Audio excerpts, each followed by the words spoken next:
कैसा तेरा प्यार है, कैसी है दया तेरी, कैसा अनुग्रह तेरा। ये कैसे पास्टर का बेटा है, ये कैसे प्रचार करेगा, ये आगे चर्च कैसे लेगा।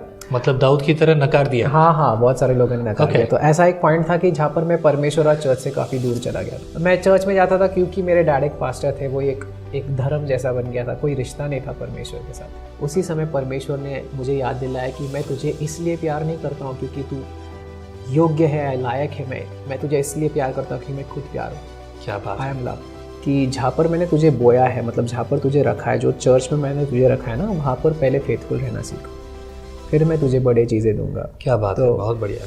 Jesus said that. परमेश्वर ने कहा कि बहुत सारे लोग हैं जो मुख से मेरी स्तुति करते हैं पर उनका दिल जो है, many people worship me with their lips but their hearts are far away from me. तो परमेश्वर जिस चीज़ को देख रहा है हमारे दिल को। आप पूरे दुनिया को मूर्ख बना सकते हो, परमेश्वर को नहीं बना सकते। पूरे दुनिया के सामने आप गा सकते हो, अच्छे से गा सकते हो, पर अगर आपका दिल परमेश्वर से जुड़ा नहीं है तो वो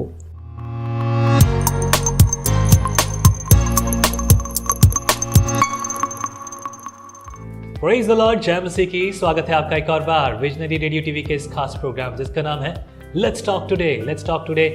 आज हमारे इस प्रोग्राम में हम हैं पुणे स्टूडियो में, और पुणे स्टूडियो में मैं आपके सामने लेकर आऊँ एक खास हस्ती जिसको आप सुनते हैं, देखते हैं।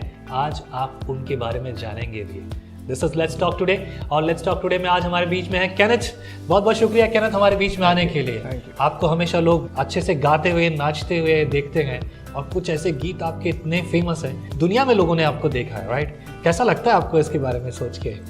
शुरुआत के दिनों में तो नहीं लगा था कि इतना आगे जाएंगे, और ये परमेश्वर की कृपा है क्योंकि मैं शुरुआत करके भी आई थिंक सिर्फ 2 या 3 साल ही हुए हैं। तो परमेश्वर की कृपा से धीरे धीरे करके और एक्सपोजर मेरा और लोगों तक गाने पहुंचा है, तो आई एम हैप्पी। क्या बात है, क्या बात है।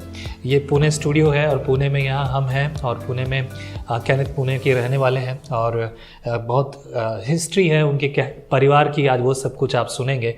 एंड ऑफ कोर्स हम यहाँ पर मैं विश्वास करता हूँ टेस्टिमनी के साथ साथ कॉलिंग पे। जब हम अक्सर बात करते हैं लोग टेस्टिमनी की बात करते हैं, but rather than the testimony the calling is more important in when we talk about the ministry. तो जब मिनिस्ट्री की बात आती है तो अब ये सारी चीज़ें जो है आप अपने परिवार के बारे में बताएं कि कैसे आप जो है ये सब शुरू हुआ, क्योंकि कई सारे लोग ये सब कुछ जो है इतने प्रभु के लिए गीत लिखना, गाना बजाना, इससे कुछ कमाई होती है क्या आपको? पहले तो आपका फर्स्ट क्वेश्चन का आंसर मैं देना चाहूँगा कि मेरे फैमिली बैकग्राउंड के बारे में। मेरे डैड जो है वो पास्टर है, pastor and founder of Jesus is Lord ministries. तो मैं एक पास्टर के परिवार में जन्म लिया मैंने।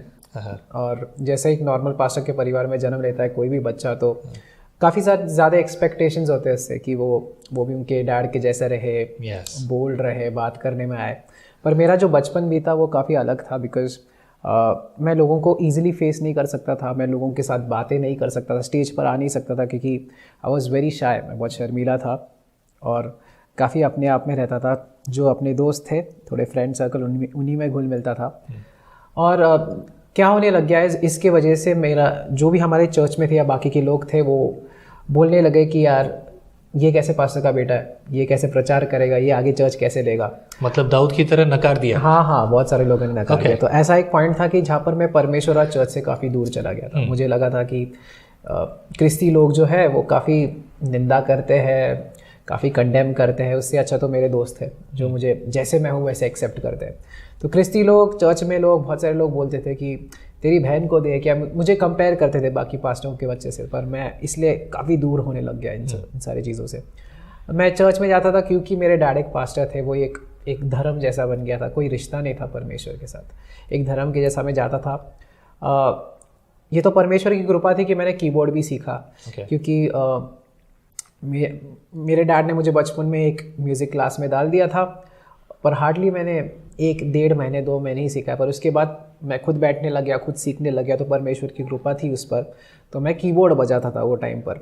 गाना तो दूर की बात, कभी गाया नहीं मैं। और तो मैं चर्च में सिर्फ कीबोर्ड बजाता था, जाता था, आता था, बस उतना ही था। डैड के साथ जो कभी फैमिली फोर्स नहीं करती कि भाई संडे स्कूल में या तुम्हारा अच्छा ऐसे बिहेवियर होना चाहिए था, like you said, like expectation की भाई। तो मैं काफ़ी रिबेलियस हो गया था वो पॉइंट ऑफ टाइम पे कि रिबेलियस, यस। मुझे काफ़ी गुस्सा आता था कि यार मुझे फोर्स मत करो उन चीज़ों में जहाँ पर मुझे नहीं जाना है। मुझे नहीं लगता कि मैं ये कर सकता, मुझे नहीं लगता मैं वो कर सकता हूँ। But as the word of God says, परमेश्वर का वचन कहता है ना, परमेश्वर ने मूर्खों को चुना है। तो वैसे ही एक मूर्ख मैं था जहाँ पर मुझे लगा था कि काफ़ी समय तक मैं कुछ नहीं कर पाऊँगा।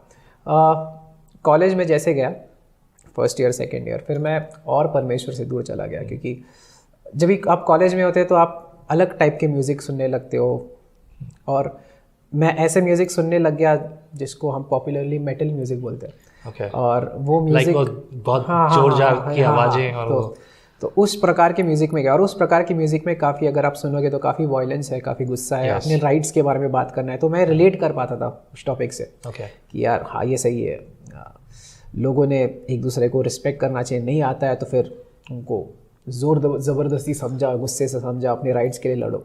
ऐसे ऐसे करके धीरे धीरे मैं इस म्यूज़िक में घुस गया।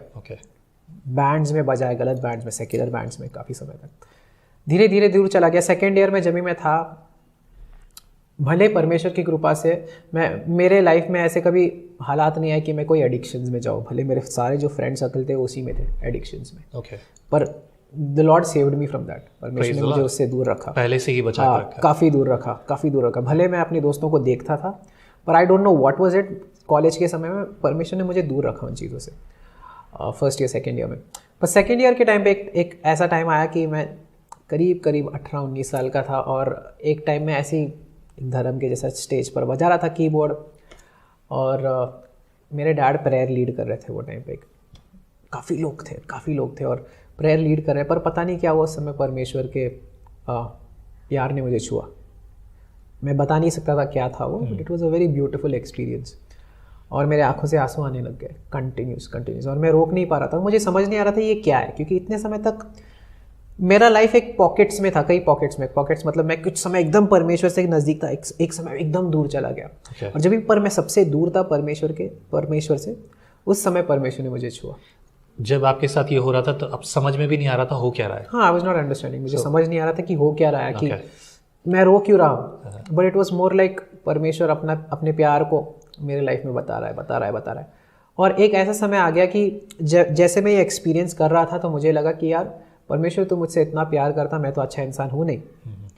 और उस समय पर मुझे लेजिट लगा कि ऐसे बुरे इंसान को परमेश्वर ने प्यार नहीं करना चाहिए। पर उसी समय परमेश्वर ने मुझे याद दिलाया कि मैं तुझे इसलिए प्यार नहीं करता हूँ क्योंकि तू योग्य है, लायक है। मैं तुझे इसलिए प्यार करता हूँ क्योंकि मैं खुद प्यार हूँ।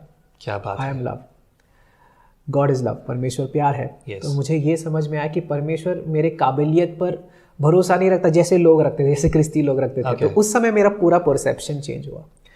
व्हाट इज़ गॉड, परमेश्वर कैसा है। परमेश्वर का प्यार कोई शर्त के ऊपर नहीं रहता है कि तुम ऐसे करो, तुम वैसे करो, तुम ऐसे करोगे तो मैं तुमसे प्यार करूँगा, जैसे तुम हो। और वो प्यार ने ही एक्चुअली मेरी ज़िंदगी को बदल दिया। और जहाँ पर भी मैं जाता हूँ, मैं बहुत सारे सिटीज़ में टूर करता हूँ, तो लोग मुझे पूछते हैं कि मेरा टेस्टमनी, जैसे आप कहते हैं कॉलिंग क्या है, तो मैं यही बताता हूँ कि एक ही चीज़ आपकी ज़िंदगी को बदल सकती है, वो है परमेश्वर का प्यार। Yes, exactly. God's love can change you. परमेश्वर मुझे उसके प्यार के वचनों के बारे में बता। और जैसे ये प्यार का एक्सपीरियंस हुआ, first thing I did is, मैं कॉलेज में गया और मेरे सारे बुरे दोस्तों को और बुरे संगत को और बुरे म्यूज़िक को छोड़ दिया अपने आप। ये एक चीज़ अगर जो आपने कहा, लाइक प्यार तो था, पेरेंट्स प्यार करते थे, लेकिन आपको कभी महसूस नहीं होता था। यू जस्ट फीलिंग लाइक सब लोग मुझे फोर्स कर रहे हैं, और इस वजह से आपने वो सब छोड़ा। राइट। मैं हमेशा इस बारे में बात करता हूँ कि हम अक्सर चीज़ों को ना बहुत ज़्यादा एक्सपेक्ट करना शुरू करते हैं, लेकिन जितना बोते नहीं उससे ज़्यादा काटना चाहते हैं। राइट। तो कई बार ऐसा नहीं है कि हमारे आसपास लोग वैसा नहीं कर रहे हों, लेकिन हमें ऐसा लगता है। But you found that yourself in that way. पर अब इस रीति से आपने जब परमेश्वर के प्रेम को महसूस किया, when you came into the sense, right? I could say that एक मेन रीज़न ये था कि मैं टीनेजर था। जब आप 18-19 साल के होते हैं ना, तो आपको लगता है कि सिर्फ आप राइट हो। Right. It's also a time, ऐसे नहीं था कि मेरे पेरेंट्स काफ़ी लविंग थे, काफ़ी सपोर्टिव थे मेरे। मैं जो भी कर रहा था उसकी तरफ काफ़ी सपोर्टिव थे। मेरे डैड मुझे काफ़ी यंग एज से बोलते थे कि तेरे लाइफ पर एक बुलाहट है। एक छोटी सी इंसिडेंट मैं ऐड करना चाहूँगा यहाँ पर, क्या होता है, क्यों ये सारी चीज़ें मुझे शॉक क्यों कर दी। जब मैं 18 या 17 साल का था, तो मैं अपने अंकल के घर पर था, और मेरे अंकल का भी बहुत बड़ा चर्च है, पूरे महाराष्ट्र का सबसे बड़ा चर्च है। और मैं काफ़ी खुद को ब्लेस्ड समझता हूँ कि मैं उनके चर्च में भी मिनिस्टर करता हूँ वर्शिप के आराधना के द्वारा। तो उनके घर पे था मैं, और हम लोग सब बैठे थे उस समय। डॉक्टर पॉल दिनाकरन आए थे घर पर, डिनर खाए हम लोग ने। और तो उन्होंने क्या किया, इस हर परिवार पर ना वो भविष्यवाणी करने लग गए थे। तो उस समय जैसे वो भविष्यवाणी हो रहा था तो मेरे डैड पर उन्होंने हाथ रखा और फिर मेरे पर आए। और मैं उस समय पर, जैसे मैंने कहा, परमेश्वर से दूर था। उन्होंने मुझ पर हाथ रखा और कहा कि Kenneth, God is specifically calling you, परमेश्वर तुझे खास करके सिंगिंग, म्यूजिक, प्लेइंग इंस्ट्रूमेंट्स, इस चीज़ के लिए बुला रहा है। और मैं सोच रहा था कि उस समय तो यार ये चीज़ें तो मेरे दिमाग में भी नहीं थी। और you see how God's plan slowly unfolded. Praise the Lord. I never saw that coming. मैंने देखा भी नहीं कि ऐसा कुछ हो सकता है। पर 18-19 साल के में अचानक से 2 साल में सब कुछ बदल गया। Right.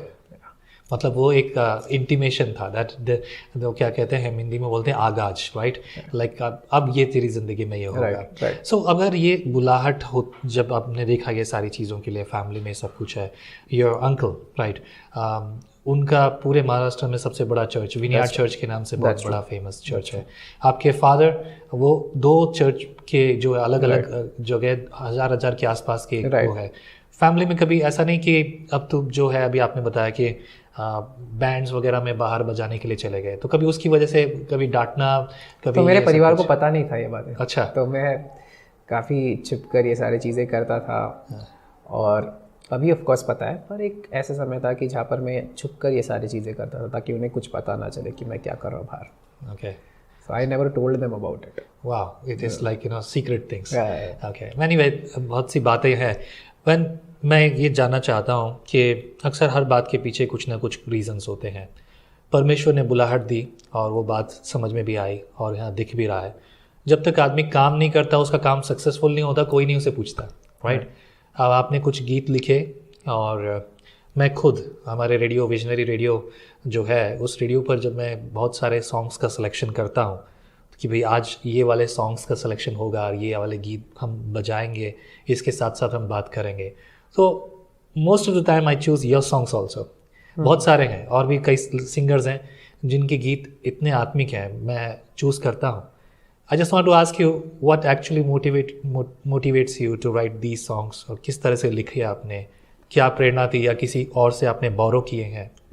तो सॉन्ग राइटिंग वगैरह तो काफ़ी देर के बाद हुआ, बिकॉज जब भी 18-19 ईयर्स के एज में व्हेन द लॉर्ड टच्ड मी, उसके बाद 5 साल तक उस समय मुझे पता था कि Lord has specifically called me, परमेश्वर ने मुझे बुलाया है म्यूज़िक मिनिस्ट्री के तरफ। ओके। पर द नेक्स्ट अगले 5 साल तक एटलीस्ट परमेश्वर ने मुझे ये सिखाया कि जहाँ पर मैंने तुझे बोया है, मतलब जहाँ पर तुझे रखा है, जो चर्च में मैंने तुझे रखा है ना, वहाँ पर पहले फेथफुल रहना सीख, फिर मैं तुझे बड़े चीज़ें दूंगा। क्या बात है, बहुत बढ़िया। कई बार क्या होता है, ग्रेट थिंग। तो कई बार हमें क्या लगता है, कोई भी जवान आता है और थोड़े कॉर्ड सीख लेता है तो उसको लगता है कि चलो अभी हम तुरंत अपना बैंड बना लें और गाने रिलीज़ करें। कुछ लोगों के लिए वैसा होता है, पर मेरे लिए वैसा नहीं हुआ। परमेश्वर ने मुझे कहा कि अगले 5 साल तक तू जहाँ पर मैंने तुझे रखा है वहाँ पर तू फेथफुल रहना सीख। तो मैं पहला ऐसा इंसान होता था, चर्च में आता था, अगर मेरा चर्च शुरू हो रहा है 7 बजे तो मैं 5 बजे रहता था वापस चर्च में, और मैं आखिरी इंसान होता था चर्च से जाता था। तो मैं अपने खुद का कीबोर्ड सेट करता था, अपने माइक्स पोंछता था, अपने स्पीकर्स लगाता था, भले मैं पास्टर का बेटा था, ये सारे काम किए मैंने। पहला इंसान होता था तो चर्च में आता था, लास्ट इंसान होता तो जाता था। हफ्ते में 6 बार मैं चर्च जाता था रेगुलरली, बिना कोई डिमांड से कि परमेश्वर तू मुझे बाहर कभी लेके जाएगा, ये मैंने पूछा भी नहीं। पर हर बार मुझे लगता था कि लॉर्ड मेरा समय कभी आएगा। परमेश्वर का कि तू तैयार नहीं है। परमेश्वर का वचन कहता है अ faithful man abounds in blessings, a faithful man. तो पहला चीज़ परमेश्वर ने मुझे सिखाया इस फेथफुलनेस, और वही मैं बहुत सारे यूथ को बोलता हूँ कि आपको अगर बड़े काम करने हैं उसके पहले भी faithful with what you already have. जगह पर जिस चर्च पर परमेश्वर ने आपको रखा है, जो आपके पास्टर है, पहले उनके तरफ आपको फेथफुल रहना सीखना है, 100% वहाँ पर दो, वहीं से परमेश्वर आपको उठाएगा। If you are not faithful in the smaller things, why would God give you the bigger things? Right, बहुत बेहतर। अगर आप छोटे चीज़ों में ही विश्वास नहीं हो, अगर आपको छोटा काम दिया गया है, जैसे कि एक चेयर सेट करो, अगर वही आप नहीं कर रहे हो तो परमेश्वर आपको स्टेज पर क्यों लाए? बहुत बढ़िया, बहुत क्यों लाए? Before David could slay Goliath, इसके पहले दाऊद गोलायत को मार सकता था, उसने बेर और टाइगर को भी, लायन को भी मारा था, पर वहाँ पर किसी ने देखा नहीं था. Nobody saw it. कोई देख नहीं रहा था कि दाऊद क्या कर रहा है, but he was doing it. Right. जो छोटे भेड़ परमेश्वर ने उसको दिए थे, जो उसके पिता के जो भेड़ थे, उसको भी वो ख्याल रख रहा था इतने समय तक. भले उसको राजा जैसे नियुक्त किया था, पर 13 साल कुछ नहीं, टुक 13 years. पर उसके बाद जब भी उसने इन चीज़ों को सामना किया, फिर परमेश्वर ने उसके बड़ा स्टेज है जहाँ पर हज़ारों लोगों के सामने उसने गुलायत को मारा. But I believe this acknowledgement brought you till this place, right? Yes. ये acknowledgement, I always speak about acknowledgement. आपको ये बात मालूम होनी चाहिए आपके जीवन का उद्देश्य क्या है, परमेश्वर क्यों चुनता है और परमेश्वर आपके लिए कितने बड़े अनुग्रह को रखता है. Sometimes when we misacknowledge या हम उस बात को नहीं समझते, तो हम ऐसी चीज़ों को खो देते हैं जिसे हम कभी बाद में समझ भी नहीं पाएंगे. आई बिलीव अगर उस एज में वो कॉलिंग और वो बुलाहट को अगर इनकार किया जाता तो कैनेथ बहुत कुछ खो देते. Right. What do you think about it? Yes. मैं हमेशा परमेश्वर को अपने पूरे ज़िंदगी के आगे तलक का प्लान के लिए पूछता था, पर परमेश्वर बोलता था 1 word at 1 time. ग्रेट. तो परमेश्वर बोलता था मैंने अभी तुझे एक काम दिया, वो पहले कर, जब भी मैं देखूंगा कि तू वो काम ठीक कर रहा है, फिर मैं तुझे दूसरा शब्द दूंगा. क्या बात है. तो जैसे मुझे परमेश्वर ने एलाइजा की लाइफ से सिखाया था. परमेश्वर ने एलाइजा को कहा कि अहाब के सामने जाकर कहो 3.5 साल बारिश नहीं आने वाली है. और अहाब जाकर परमेश्वर से ये सवाल नहीं पूछता कि 3.5 साल मैं कैसे खाऊंगा. ओके. परमेश्वर ने उसका उत्तर नहीं दिया. राइट. परमेश्वर ने कहा जो मैंने तुझे पहले कहा करने को वो कर, फिर तू जा, कौवे तुझे खिलाएंगे. तो परमेश्वर मुझे सेम चीज़ बोल रहा था, my word is a lamp unto your feet not a light unto your head. Okay. Right. तो अगला स्टेप ही मैं तुझे दिखाऊंगा. परमेश्वर मुझे बार बार ये कह रहा था, तो ये रुको, घाई मत करो. मैंने तुझे कहा ना तेरे चर्च में फेथफुल रहे, वहीं पर रहे. तो 5 साल तक परमेश्वर शांत था, और वहीं पर परमेश्वर मुझे सिखा रहा था, चर्च में आ, फेथफुल रहे. वहीं पर मेरे टैलेंट्स बढ़ने लगे. 19 साल तक मैं गाता भी नहीं था. ओके. तो I learned what ever I learned in church. Great. Praise the Lord. 18-19 years तक मैंने कभी गाया नहीं था, पर उसके बाद मैं गाने लग गया, और वो भी चर्च में. परमेश्वर ने मुझे उधर ही तैयार किया. मेरे इंस्ट्रूमेंट्स, मेरे सिंगिंग, मेरे म्यूज़िकल नॉलेज सब परमेश्वर ने वहीं से बढ़ाया. पर कैसे? फेथफुलनेस से. और मैंने ये भी नहीं पूछा परमेश्वर को कि मुझे बाहर कभी भेजोगे, कभी सवाल नहीं पूछा. परमेश्वर ने कहा सही समय पर जब भी तू फेथफुल रहेगा तभी मैं तुझे बताऊँगा. 24 साल की उम्र में ऐसा हुआ, एक गॉड जस्ट चेंजेस थिंग्स. एक ऐसा महीना था जहाँ पर परमेश्वर मुझे सिर्फ गाने देने लग गया. ओके. तो मैं कुछ भी करता था, मैं रास्ते पर जा रहा हूँ, मैं बुक खोल रहा हूँ, मुझे गाने आ रहे हैं, तो मैं सिर्फ गाने लिख गया. तो मैंने जो भी अपने फर्स्ट एल्बम के गाने 8 से 9 गाने, वो मैंने 1 महीने में लिखे. क्या बात है, क्या बात है. वैसे सालों लग जाते हैं लोगों को. हाँ. तो 24 साल की उम्र तक कुछ भी नहीं, और उसके अगले 1 महीने में 8 से 9 गाने. क्या बात है. That was God's dream, right? So first song was मेरा एक गाना है तुझसा कोई नहीं, वो मेरा सबसे पहला गाना है. Okay. उसके बाद फिर आखिरी गाना था बेइंतहा प्यार, जो मैंने सबसे लास्ट में लिखा. पर ये सारे चीज़ें हुए धीरे धीरे, परमेश्वर स्टेप बाय स्टेप. अब तक आपने कितने एल्बम बनाए? तो मेरा एक ही एल्बम तो एक ही निकला. उसके बाद सिंगल्स काफ़ी निकले, एक गाने जो मैंने यूट्यूब पर रिलीज़ किए. ओके. टोटल अब तक कितने लिखे होंगे? करीब ऐसे लिखे तो काफ़ी सारे हैं. पर रिलीज़ मैंने कुछ 16-17 गाने किए. 16-17 गाने, और बहुत अच्छी सक्सेस मिली. हाँ. बहुत से लोगों ने सराहा. हाँ. और पूरी दुनिया में लोग बजाते हैं. एंड मुझे एक चीज़ पसंद आती है, गाना तो ठीक है, एक बार चल गया, लोग सुनना चाह रहे हैं, बट मैं सोचता हूँ गाना तो तब अच्छा है जब उसे लोग बार बार सुनना चाहते हैं. Because when we talk about, we are not talking about the world music, we are talking about spiritual music. ये आत्मिक गीत जो अभी आपने कहा कि 1 महीने में परमेश्वर ने वो दिया. And then you have wrote that, और उसके बाद वो सब कुछ आपको बहुतायत से प्रेरणा के साथ म्यूजिक भी मिला. क्योंकि गाने लिखना ही आसान नहीं है, बट आई बिलीव उसके साथ उसके म्यूजिक भी मिलना जरूरी है. धुन बनाना बहुत इम्पोर्टेंट. तो ये सब कुछ आपने तैयार किया.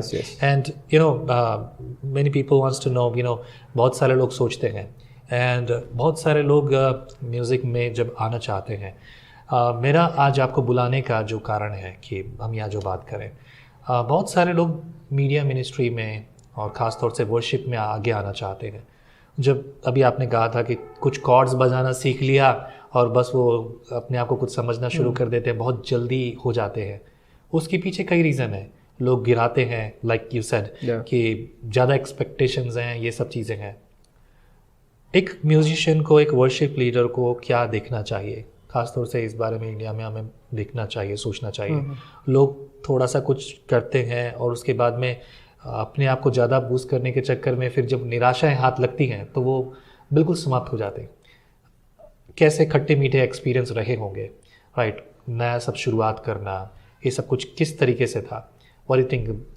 What is your experience? मेरे लिए तो काफ़ी मुश्किल था। मेरे लिए कभी इजी नहीं था। मैं ये इसलिए बोल रहा हूँ, जब भी परमेश्वर ने मुझे वो 8 से 9 गाने दिए, उसके बाद जो टास्क था उसके आगे वो भी मुझे नहीं पता था कि मैं कैसे करूँ। अभी रिकॉर्डिंग अगर आप देखते हो तो मुझे जिस म्यूज़िक डायरेक्टर के साथ करना था मेरे गाने, तो मेरा टोटल बजट करीब करीब सिर्फ गानों के लिए जा रहा था 3,20,000 के आसपास। ओके। तो finance was not the problem, पर मुझे लगा कि परमेश्वर अगर तूने विजन देगा तो तू प्रोवाइड करेगा पहला चीज़। तो धीरे धीरे लोगों को समझने लग गया मेरे चर्च में, और ये परमेश्वर की कृपा see, where God calls he provides. जहाँ पर परमेश्वर बुलाता है वहीं पर वो प्रोवाइड करता है। कई बार हमें लगता है कि परमेश्वर प्रोवाइड क्यों नहीं कर रहा है, परमेश्वर ने आपको बुलाया नहीं इसलिए वो प्रोवाइड नहीं कर रहा है। और अगर परमेश्वर बुलाता है तो वो प्रोवाइड भी करता है, प्रोविज़न देता है। और ऐसे चल के कुछ अगले 1 महीने में वो पूरा अमाउंट जो है हमारे चर्च वाले लोगों ने रेज़ किया। मुझे कुछ भी नहीं डालना पड़ा। ओके। जो 3,20,000 का जो था वो किया हम लोग ने, रिकॉर्ड किया, मैंने रिकॉर्ड किया, और हम लोग एक बड़ा ग्रैंड ओपनिंग रखा था मेरे एल्बम के लिए, फर्स्ट एल्बम बेइंतहा प्यार के लिए। बहुत सारे लोग थे, मेरे अंकल और मेरे डैड दोनों एक स्टेज पर थे। बहुत सारे लोग, मेरे 2 दोस्त, काफ़ी अच्छे दोस्त, प्रणीत कैल्विन और जोसेफ राज, वो आए थे मेरे रिलीज़ के लिए। तो जोसेफ ने वर्शिप लिया था और प्रणीत मेरे भाई ने वचन शेयर किया था, और मेरे अंकल ने, पास्टर पीटर सिल्वे ने भी बहुत अच्छा वर्ड शेयर किया था, और बहुत सारे लोग थे। तो मैंने करीब एटलीस्ट 5 से 6,000 CDs प्रिंट किए थे। ऐसा लगा कि यार बहुत सारे जाएंगे, एल्बम रिलीज़ का दिन है तो बहुत सारे CDs जाने चाहिए। पर शॉकिंगली उस दिन पे सिर्फ 30 CDs गए, 30 CDs in a congregation of over 4,000 to 5,000 people, only 30 CDs। और वो 30 CDs में से भी 15 प्री बुक्ड थे हमारे चर्च लोगों से, तो टोटल से 15 CDs गए थे। तो मैं काफ़ी निराश हुआ था। मैंने सोचा था कि I am not going to do this anymore, मैंने बंद कर दिया था। आई सेड लीव इट, हो गया। मैं परमेश्वर से निराश था। मैं बोला यार परमेश्वर आपने मुझे बुलाया, मैं तो नहीं आना चाहता था इसमें, पर क्यों ऐसे हो रहा है, सिर्फ 15 CD, सिर्फ 16 CD, और मैं छोड़ दिया। उसके बाद पर परमेश्वर ने मुझे बोला कि एक म्यूज़िक वीडियो रिलीज़ करो, तो मैंने शूट किया।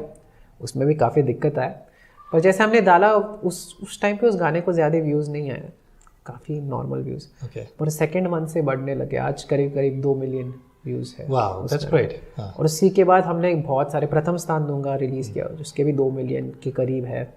जो भी हमने गाने रिलीज़ किया उसके बाद मिलियंस पे क्रॉस करने लगे, और उसके बाद हम लोग ने अलग अलग टूर किया। पर पहला चीज़ जो मैंने सीखा है, you have to be patient. परमेश्वर का वचन कहता है through faith and patience inherit the promises of God. विश्वास और धैर्य के साथ ही आप परमेश्वर के जो वादों को है वो स्वीकार सकते हैं। Takes time. सेकेंडली, मैं जो भी नए वर्शिप लीडर्स हैं उनके लिए, जैसे आपने सवाल पूछा था, मैं बताना चाहूँगा, परमेश्वर ने, God is looking out for worshippers who seek him in spirit and in truth. आत्मा और सच्चाई में आराधकों की परमेश्वर खोज कर रहा है। कई लोग आराधना करते, पर परमेश्वर ने एक बहुत इंपॉर्टेंट चीज़ बोला है कि कई लोग मेरी मुख से स्तुति करते पर उनका दिल जो है मुझसे दूर है।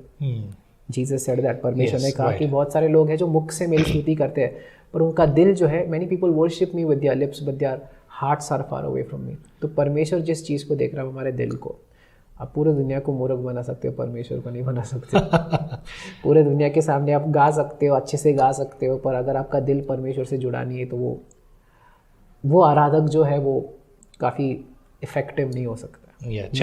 चर्च में जब स्टेज पर लोग खड़े होकर गाना गाते हैं, और मेनली ये चीज़ उस चीज़ के लिए भी लागू होता है जब भी हम गाने लिखते हैं। तो गाने लिखते इसलिए नहीं कि, पहले बात तो गाने लिखने के बाद हम तुरंत रिलीज़ करते हैं, वो गलत है। मुझे ऐसा लगता है, ये मैं सोचता हूँ, अलग लोगों का अलग हो सकता है, पर मुझे लगता है कि जब आप गाना लिखते हो you have to soak it in God's presence. मतलब उसको बार बार गाओ। मैं तो कई बार अपने नए गानों को चर्च में गाता हूँ। परमेश्वर से और खूबसूरत करता है। फिर मैं उसको रिकॉर्ड करता हूँ। Wow, like you I said, soak it in God's presence. That's great. Yeah, the word I like that, soaking, right? It's quite important. आप उसे ज़्यादातर अब जब उसे regular आप करेंगे, then you can understand what are the plus and minus in that, and you can get the real one, right? ये बहुत अच्छा है ना? अब now you said that कि अभी ये जब preparation की बात आती है, so lot of people think that कि हम पैसा उधार ले लेंगे, हम लोग कुछ और कर लेंगे या कैसे भी मिल जाएगा या उससे मिल जाएगा, and we can make good money like 3,20,000 rupees you have spend first for the first album. आपने सोचा होगा कुछ सीडियाँ बिक जाएंगी तो कुछ पैसा इकट्ठा हो जाएगा।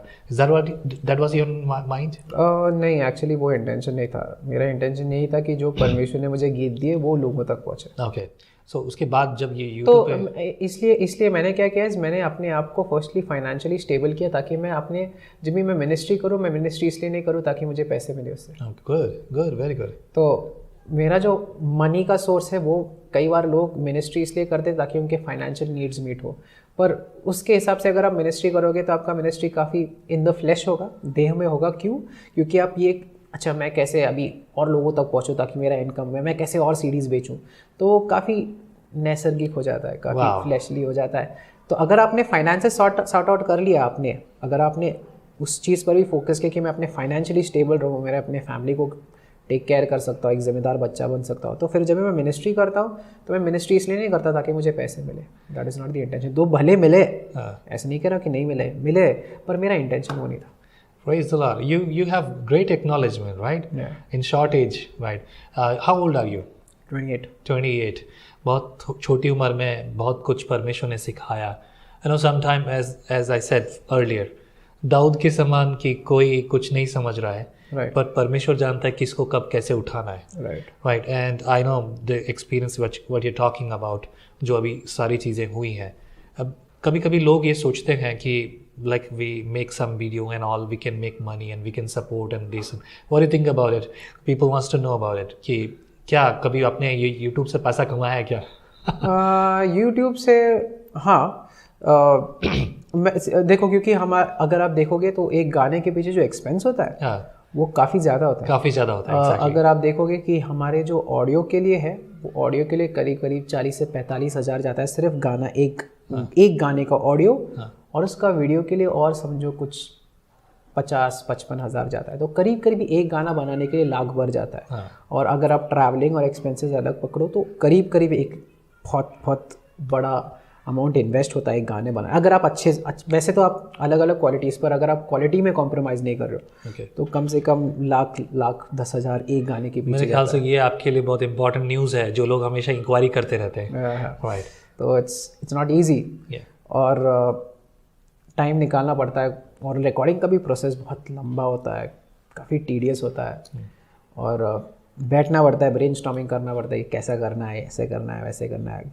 गाने लिखने में कई तो गाने मेरे इतने इनकम्प्लीट थे, कई बार नहीं, कुछ 1-2 गाने जो इम्पोर्टेंट गाने थे मेरे, मैंने कई बार वो स्टूडियो में आराधना करते समय लिखा। कुछ लाइन्स तो स्टूडियो में ही वो गाना मैंने गा लिया और वो रिकॉर्ड कर लिया। तो ऐसे भी इंस्टेंसेस आए हैं बहुत सारे। बहुत सारे गाने तो मैंने काफ़ी बार गाए, पर एक ऐसा पॉइंट था मेरे एल्बम में, जब ये फर्स्ट एल्बम निकल रहा था, तो वो टाइम पे कुछ गाने रिकॉर्डिंग एक दिन पहले भी इनकम्प्लीट थे। पर वो भी परमेश्वर ने हेल्प किया। तो यू शुड ऑलवेज, कभी कुछ दिन आपको पूरा गाना एक दिन में आ जाए, कुछ दिन ना वही एक गाना आपको 2 महीने 3 महीने आप 2-3 लाइन पे अटक गए। मेरा एक गाना था, कैसा तेरा प्यार है, वो जो गाना था उसका जो पहला लाइन था वो कैसी है दया तेरी, कैसा अनुग्रह तेरा। तो ये जो 4 लाइन्स थे बस मैं उधर ही अटका था। वाह, beautiful voice actually. You know, जो आवाज़ में आप बोल रहे हो और जो आवाज़ में आप गाना गा रहे हो, क्वाइट डिफरेंट। वाह। ओके, तो ये जो 4 लाइन थे इधर ही मैं अटका था, और मैं आगे लिख नहीं पा रहा था, और ये चीज़ हुआ 5-6 महीने, उसके आगे मुझे नहीं मिल रहा था। और 6 महीने के बाद एक वर्शिप मेरे डैड जब प्रीच कर रहे थे, उस समय फिर मैं जहाँ भी हूँ तू वहाँ ही है, तो ये बाद में मिला 6 महीने के बाद। वाह। और उसके बाद फिर और 2 दिन के बाद उसका फर्स्ट अंतरा मिला। फिर वैसे काफ़ी मतलब कभी आप ऐसे नहीं बोल सकते मैं आज बैठ के गाना लिखूंगा, कभी नहीं होता है। कभी नहीं, कभी नहाते समय, कभी गाड़ी चला, कभी भी the Holy Spirit can talk to you any time. और हम लोग अपना रिकॉर्डर चालू रखते, चलो यार अच्छा ये कर लो, अच्छा परमेश्वर ने धुन दिया तो रिकॉर्ड कर लो। तो you have to just be sensitive to God, any time God can speak to you. तो ऐसा नहीं कि फैक्ट्री लगी हुई है कि भाई हर महीने कुछ ना कुछ प्लान ऐसा नहीं होता है। अभी मेरा 1.5 साल हुआ गाना नहीं निकला है, 1.5 साल से कुछ नहीं निकला है, राइट। तो we were talking about, did you make any money from YouTube? Yeah I did. Is that the same, like we can talk like अब तक जितना एक्सपेंस हुआ है क्या वो है, या फिर just you know because lot of people think हुआ so. है या नहीं ये आई एम नॉट प्रीटी श्योर, मैंने इतना ट्रैक नहीं रखा उसका। पर एक समय था जहाँ पर मेरा जो अभी मैंने गाना गाया, वो गाना जब भी मैंने रिलीज़ किया, अभी उसके भी ऑलमोस्ट 1.5 मिलियन व्यूज़ हो गए। तो वो टाइम पे जब ये गाना रिलीज़ हुआ था तो पहले महीने में ही उसके कुछ 2-2.5 लाख व्यूज़ हुए थे। तो उस समय पे इनकम वॉज नाइस। पर अभी अगर देखो जाएगा तो मैंने 1.5 साल से रिलीज़ नहीं किया, तो अभी इनकम थोड़ा धीरे धीरे कम होता है, क्योंकि अगर आप ज़्यादा कंटेंट डालते नहीं रहोगे तो। राइट सो दैट्स नॉर्मली मैं जानता हूँ इस बात के लिए, because we are also on YouTube. When we have like you know people think about that YouTuber people makes big money, but the 3 things if you're talking on YouTube, like you're talking about rubbish, you're talking about you know insulting someone, and you're talking about sex, of course you can make money. But when we talk about the spiritual matters, अभी कुछ भी छोटा मोटा डालो, लोग खाना पका रहे हैं, उनके लाखों करोड़ों व्यूज हो जाते हैं। But when we talk about God and God's matter and biblical matters, theology, hardly people watch that. So ये पैसा कमाने का नहीं है। अब मैं ये क्यों पूछ रहा हूँ, क्योंकि बहुत सारे लोग ये सोचते हैं कि हम ऐसा करके कुछ पैसा कमा लेंगे and we can make our own daily living like that. That is not possible my dears. मैं मिनिस्ट्री को स्पेशली अगर आप मिनिस्ट्री उस पर्पस के लिए कर रहे हो तो मुझे तो नहीं लगता है कि हो सकता है। Ministry has to be because you love God. Right, very good. I am not reading, मैं परमेश्वर का वचन इसलिए नहीं पढ़ रहा हूँ कि मैं कोई रिलीजियस ऑब्लिगेशन पूरा कर रहा हूँ, मैं इसलिए पढ़ता हूँ क्योंकि परमेश्वर मुझसे प्यार करता हूँ, मैं परमेश्वर से प्यार करता हूँ। ये एक रिश्ता की बात है, एक धर्म की बात नहीं है। Yes, very good. Not religion. God doesn't love me based on my performance, मैं कितना अच्छा परफॉर्म करता हूँ उस पर नहीं। परमेश्वर इसलिए, अभी हम जो भी चीज़ परमेश्वर के लिए करते हैं, मैं जो भी मिनिस्ट्री करता हूँ या गाने लिखता हूँ, वो इसलिए करता हूँ क्योंकि मैं परमेश्वर से प्यार करता हूँ। आमीन, दैट्स ब्यूटीफुल। अभी जब ये आप करते हैं ना, कोई भी काम जब भी हम करते हैं, it is not one person, of course there is a team behind. आपके पास एक टीम भी है, आपके साथी लोग हैं जो बजाते हैं, गाते हैं, चलते हैं। ऑफ कोर्स कुछ लोग छोटी मोटी कामों में हेल्प करते होंगे, but the team is that. What can you tell me something about your team? Oh, wonderful bunch of guys. जो हम लोग अलग अलग चर्चेस से हैं, एक चर्च से नहीं, अलग अलग चर्चेस से है। ओके। पर एक ही इंटेंशन से जुड़ गए थे कि मिलकर परमेश्वर के लिए कुछ करें।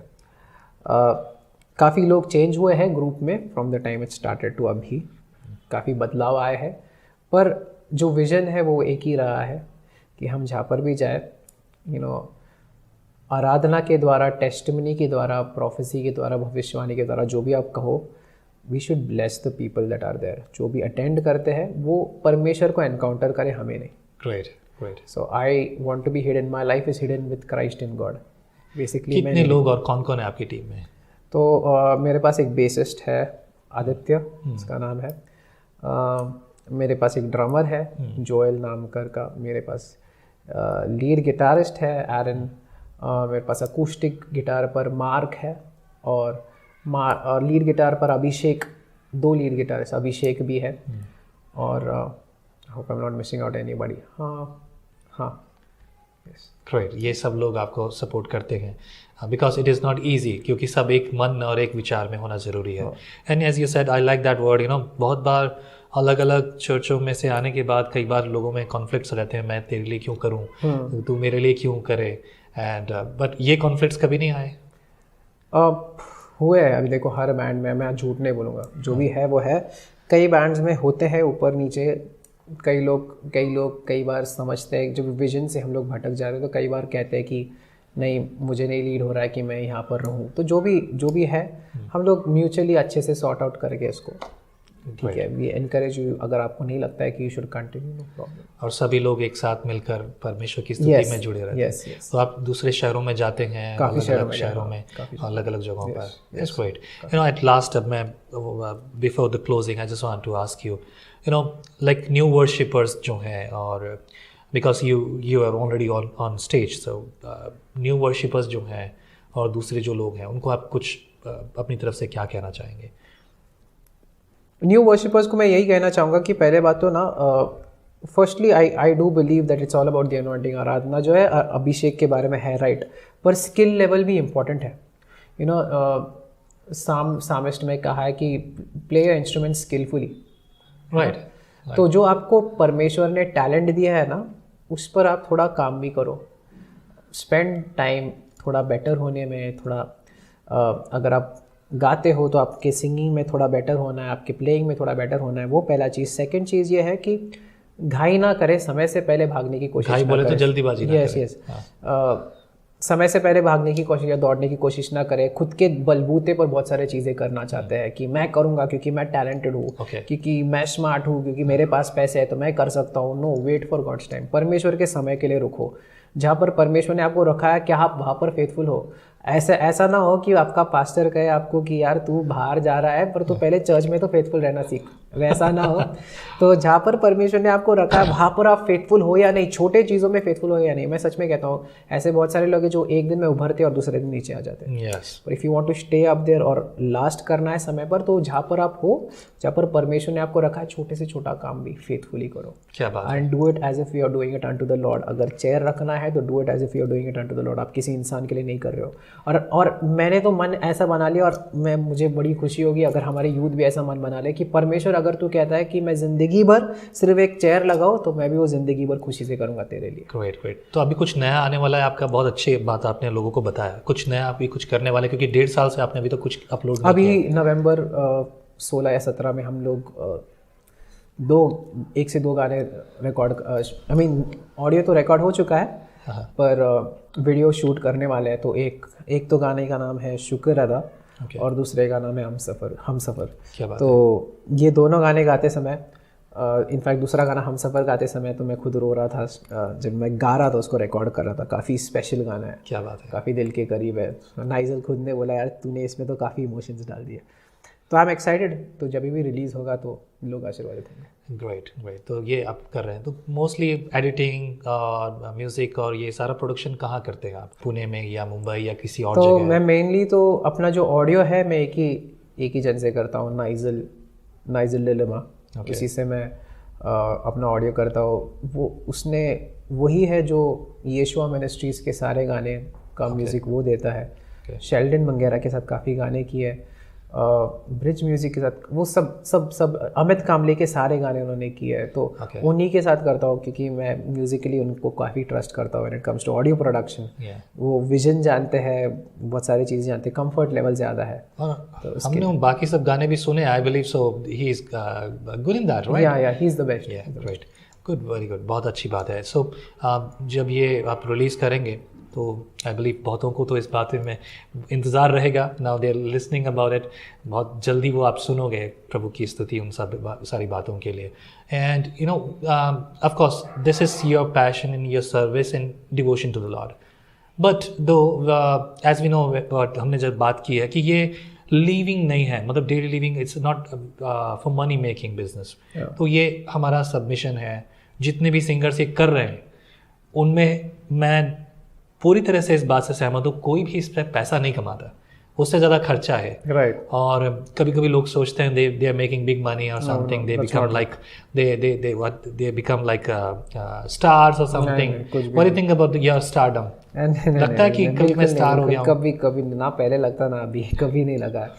वो चीज़ें से तो मुझे जितना दूर रहूँ मैं उससे अच्छा है परमेश्वर हमारा स्टार है, उसी को हम प्रमोट करें बस। Amen. That humbleness very necessary here, right? And तो अब कमाई के लिए, क्योंकि because you're old enough, you're 28 now, and अभी आपको डेली लिविंग के लिए भी बहुत कुछ करना है। So do you have any business, job or something apart from this? मैं अपने मेरे डैड और मेरे अंकल के चर्च में मैं मिनिस्टर करता हूँ। Not necessarily for the money, but मैं मेनली मिनिस्टर वहाँ पर करता हूँ और मेरा एक साइड हासिल है, एक बिजनेस है, एक होटल है जो मेरे अंकल और मैंने किया था, और मेरा क्लासेस है, म्यूज़िक क्लासेस, जहाँ से मेरा मेजर सब। Okay, so you earn from music classes and you have hotel, your uncle's hotel. Yeah, I mean मेरा और अंकल का. Okay, so that is like a partnership business. Yeah. So these two are main business earning source, right? Yes. Great. So ये बात clear है, and there are something, and you're not married yet. No, I'm not. Not yet. No. So you are in courtship or some kind of like nothing is yet. I'm just waiting on the Lord for the right person to come in my life. Great. You know, बहुत सारे लोग सोचते हैं, you know, like once you get in the somewhere online or somewhere, तो लोगों के ना pastors हैं, इन सब के बहुत आसानी से लोग फिंगर पॉइंट आउट कर लेते हैं कि भाई उसके जीवन में ऐसा कुछ है या उसके जीवन में वैसा कुछ होगा. तो they actually think about it कि उसने कुछ गलत है, कोई रिलेशनशिप कर रखा है या ऐसा कुछ है. But people don't understand this word actually is about courtship. The courtship is biblical courtship is different thing which need to be understand. किसी और एपिसोड में इस बारे में बात ज़रूर करेंगे कि courtship क्या है. But courtship is something, you know, we are knowing each other and we were thinking about our family matters and discussions हैं, आपस में बातचीत हो रही है. So you are not in that, right? No, I'm just waiting on the Lord for that. Great, that's great. प्रभु आशीष करे और प्रभु की महिमा इस बात के लिए हो. And I believe that कि of course the church where you there, right? जब आप अपने मैसेजेस प्रीच कर रहे हो, आप उनके साथ बातचीत कर रहे हो, तो प्रभु का आत्मा औरों को प्रेरित करे. Thank you very much for being with us. This is really great time. We have enjoyed it. I believe that the people, those who are watching us, they also enjoyed this program. Lot of things, right? बहुत सारी चीज़ें हैं. अगर आप ध्यान से सुन रहे हैं तो परमेश्वर का आत्मा आपसे बात करेगा, क्योंकि प्रोग्राम शुरू करने से पहले मैंने इस विषय पर प्रार्थना की है और प्रभु ने आपके लिए उस बात के लिए रखा होगा. प्रभु आशीष करे. यदि आपके मन में बोझ है, हमारे प्रोग्राम स्पॉन्सर्ड नहीं होते, और of course as you are learning about it, media ministry is not simple, it's not like cheap, it has big cost, lighting, setup, बहुत सारी चीज़ें. यहाँ अभी मैं पुणे स्टूडियो में हूँ, यहाँ पर भी बहुत सारी चीज़ें हैं. So we need to manage all these things. So अगर आपके मन में बोझ है, आप अपने ऑफरिंग्स एंड आप हमें नीचे लिखे नंबर्स पर भेज सकते हैं. अगर आपको कैनेथ से कुछ बात करनी है, उनके चैनल पे जाइए और वहाँ पर आप उन्हें जो है कमेंट कर सकते हैं. वो सारी बात आप कैनेथ से बात कर सकते हैं एंड डेफिनेटली वो आपको रिप्लाई ज़रूर करेंगे. राइट. Be blessed. प्रभु आप सबके साथ हो. Praise the Lord. Praise the Lord. नमस्कार, मैं हूं आरजे गौरव और आपको प्रेरित करना चाहूंगा, प्लीज डाउनलोड कीजिए विजनरी रेडियो का नया एप्लीकेशन, जिसमें आप बहुत सारे प्रोग्राम सुन सकते हैं 24 घंटे और 7 दिन आप रेडियो को सुन सकते हैं, लाइव प्रोग्राम सुन सकते हैं. साथ ही साथ में एक इंटरेस्टिंग चीज है, वो है हिंदी बाइबल के 2 अध्याय आपको दिन में 3 बार सुनने को मिलेंगे, और वो भी ऐसा ऑडियोबल बाइबल जिसे सुनकर आपको सच में बाइबल बहुत आज से समझ में आने वाली है. साथ में खूबसूरत गीत सुनेंगे और लाइव प्रोग्राम्स आप सुन सकते हैं. मैं आपके साथ रेडियो पर Monday to Friday morning 9 to 10 आपके साथ आरजे गौरव यानी मैं रहता हूँ. साथ ही साथ में इवनिंग शो में भी आपके साथ रहते हैं, और भी बहुत सारे प्रोग्राम्स जैसे testimonies, Bible sermon, Bible stories, और भी बहुत अलग अलग तरीके के प्रोग्राम्स आपको रेडियो पर सुनने को मिलेंगे. तो प्लीज डाउनलोड कीजिए विजनरी रेडियो.